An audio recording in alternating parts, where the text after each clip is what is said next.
अघोरी अपने ड्राइवर के साथ कहीं जा रहा था। तभी अचानक उसके सामने एक गाड़ी आ जाती है जिससे वह रुक जाता है। तभी ड्राइवर की नजर एक सुंदर सी लड़की के ऊपर जाती है जो उसे इशारे करके अपने पास बुला रही होती है। तब वह ड्राइवर अघोरी से कहता, मैं थोड़ी देर में आया, मुझे जोर से प्यास लगी है। इतना कहकर वह आदमी गाड़ी से उतरकर उस लड़की के पास पहुंच जाता है। तब लड़की उससे एक झोपड़ी की ओर जाने के लिए कहती है। तब वह आदमी खुश होकर उस लड़की के पीछे पीछे जाने लगता है। जैसे ही वह लड़की उस झोपड़ी के अंदर जाती है वैसे ही वह अपने असली रूप में आ जाती है। दरअसल वह एक इच्छाधारी नागिन थी जो उस अघोरी को मारने के लिए आई थी। इसके बाद नागिन अघोरी की गाड़ी के पास पहुंच जाती है और गाड़ी के अंदर छुप जाती है। इधर जब वह लड़का जैसे ही उस झोपड़ी के अंदर जाता है तो वह देखता है कि वहाँ पर कोई भी नहीं है। तब वह झोपड़ी के चारों ओर देखने लगता है। लड़की की कहीं भी नहीं दिखाई देती है, जिससे वह वापस अपनी गाड़ी में बैठकर वहाँ से निकल जाते हैं। तभी वह इच्छाधारी नागिन गाड़ी से निकलकर ड्राइवर के सामने आ जाती है। ड्राइवर नागिन को देखकर बहुत घबरा जाता है, जिससे गाड़ी असंतुलित हो जाती है और एक पेड़ से जाकर टकरा जाती है। इन पति पत्नी को प्रेम करते देख एक नागिन बहुत गुस्सा हो जाती है और फिर गुस्से में नागिन बनकर उनके पास पहुंच जाती है। नागिन को देख वह दोनों पति पत्नी बहुत डर जाते हैं, लेकिन नागिन लड़की की तरफ ही देख रही होती है क्योंकि वह उसे मारना चाहती थी। दरअसल नागिन उस आदमी से प्यार करती थी, इसीलिए नागिन वहाँ से चली जाती है। अगले दिन दोनों पति पत्नी एक अघोरी के पास जाकर सारी घटना के बारे में बताते हैं, लेकिन नागिन पेड़ के पीछे छुपकर सारी बातें सुन रही होती है।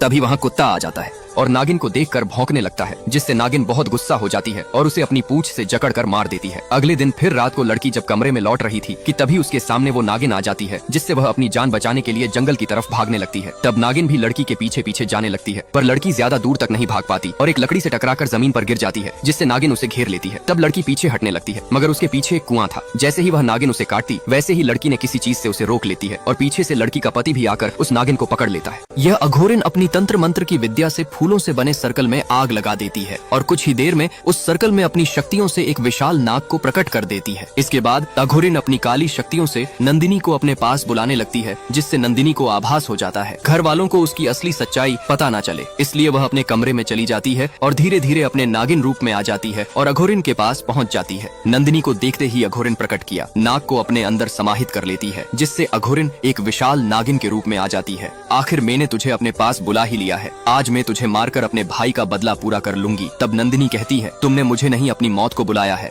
इतना कहते ही अघोरिन नंदिनी का गला अपनी पूंछ से जकड़ लेती है। इसके बाद वह दोनों एक दूसरे के ऊपर आग से हमला करने लगती हैं। अघोरिन खुद को हारता हुआ देख अपने इंसानी रूप में आ जाती है। इसके बाद नंदिनी अपनी शक्तियों से थाली में रखे गुलाल को हवा में घोल देती है। नंदिनी अघोरिन से काल चक्र वापस करने के लिए कहती है, मगर अघोरिन काल चक्र देने से मना कर देती है, जिससे नंदिनी बहुत क्रोधित हो जाती है और अपने नागिन रूप में आ जाती है। दरअसल नंदिनी एक इच्छाधारी नागिन थी जो अघोरिन से अपना काल चक्र चाहती थी। नंदिनी धीरे धीरे अपने विशाल नाग रूप में आ जाती है। अघोरिन नंदिनी का विशाल रूप देखकर उसके ऊपर अपनी शक्तियों से हमला कर देती है, जिससे नागिन नाग बंधन में कैद हो जाती है, जिससे नागिन तड़पने लगती है और खुद को छुड़ाने की बहुत कोशिश करती है, मगर हर कोशिश नाकाम हो जाती है। तभी कुलदेवी का चमत्कार होता है और कुलदेवी की आंख से एक दिव्य रोशनी निकलती है, जिससे नागिन आजाद हो जाती है। अघोरिन नागिन को आजाद देखकर बहुत घबरा जाती है और नागिन के ऊपर जैसे ही हमला करती है वैसे ही नागिन उसे अपनी पूंछ से जकड़ लेती है और धीरे धीरे आसमान में उठा लेती है। अब नागिन जैसे ही उसे डसने वाली होती है कि तभी एक बूढ़ा आदमी तोड़ते हुए वहाँ आ जाता है और कहता है, अगर तुमने इसे मार दिया तो काल चक्र कैसे हासिल करोगी। तब नागिन बूढ़े आदमी की बात मान जाती है और अघोरिन को धीरे धीरे जमीन पर छोड़ देती है और नागिन अपने इंसानी रूप में आ जाती है।